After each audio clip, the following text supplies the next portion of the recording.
अरे तुम। सोचा तुम्हें सरप्राइज दे दूं।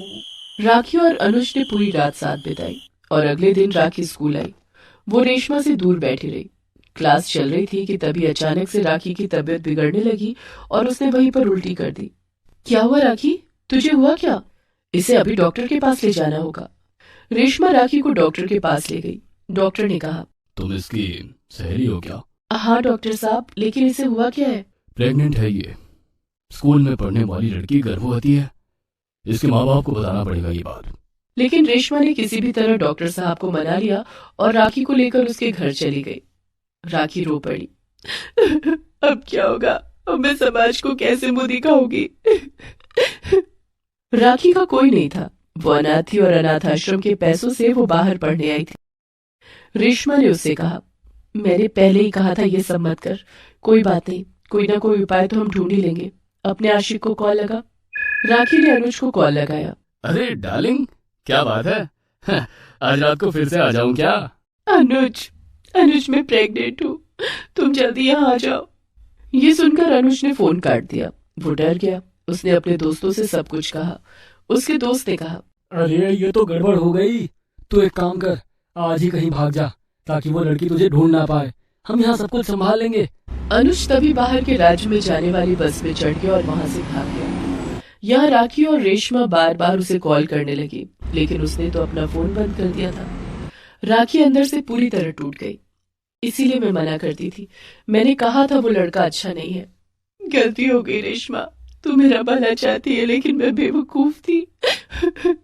तू चिंता मत कर राखी, मैं उस लड़के को ढूंढ कर निकालूंगी। मेरा एक दोस्त पुलिस में है।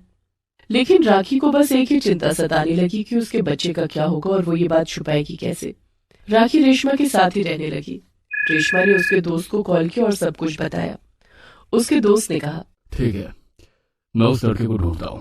पुलिस अनुज को ढूंढने लगी। अनुज भागकर एक शहर में चला गया। शहर में बहुत सारे लोग होते हैं, इसलिए उस भीड़ में छुपना आसान होता है। शहर जाकर उसने एक दुकान पर काम ले लिया।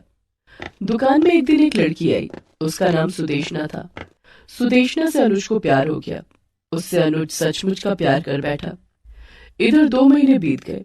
राखी रेशमा के साथ स्कूल जाने लगी, लेकिन उसका पेट थोड़ा थोड़ा फूलने लगा। अरे राखी, तेरा पेट क्यों फूला हुआ है? तू प्रेग्नेंट है क्या? राखी को लेकर सारे स्टूडेंट मजाक करने लगे। राखी ने स्कूल जाना ही बंद कर दिया। रेशमा के माता पिता अमीर थे और कहीं और रहते थे। इस घर में बस रेशमा अकेले रहती थी और राखी भी उसके साथ ही रहने लगी थी।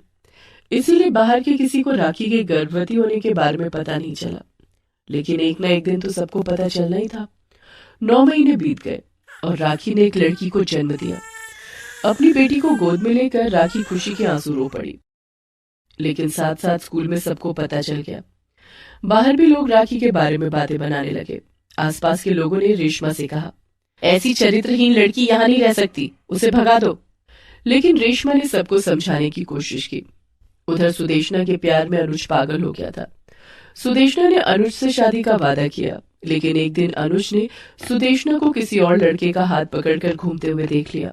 सुदेशना, तुमने कहा था कि तुम सिर्फ मुझसे प्यार करती हो, लेकिन अरे जा, छोटे घर के लड़के कहीं के, तूने मुझसे शादी करने का सपना देख भी लिया?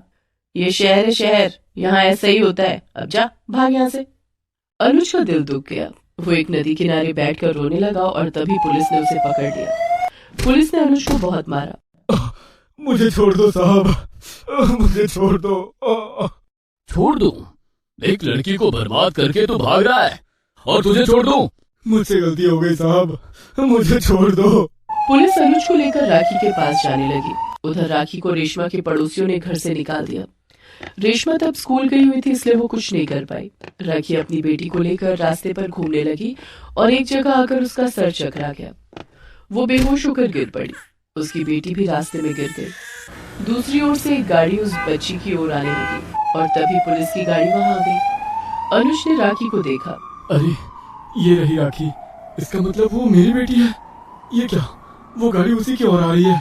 मुझे अपनी बेटी को बचाना होगा। ये बोलकर अनुज ने दौड़ लगाई और सही समय पर छलांग लगाकर उसने अपनी बेटी को बचा लिया। राखी को होश आया तो उसने अनुज को देखा। तुम यहाँ तमाशा देखने आए हो? मुझे माफ कर दो राखी, मुझसे गलती हो गई। धोखा मिलने पर कैसा लगता है वो मैं समझ गया हूँ। मैं तुमसे शादी करने के लिए तैयार हूँ। हम दोनों मिलकर हमारी बेटी का ख्याल रखेंगे। अनुज बदल गया।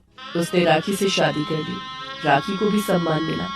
अनुज काम पर जाने लगा और ऐसे ही दोनों अपनी बेटी का ख्याल रखने लगे और ऐसे ही सभी खुशी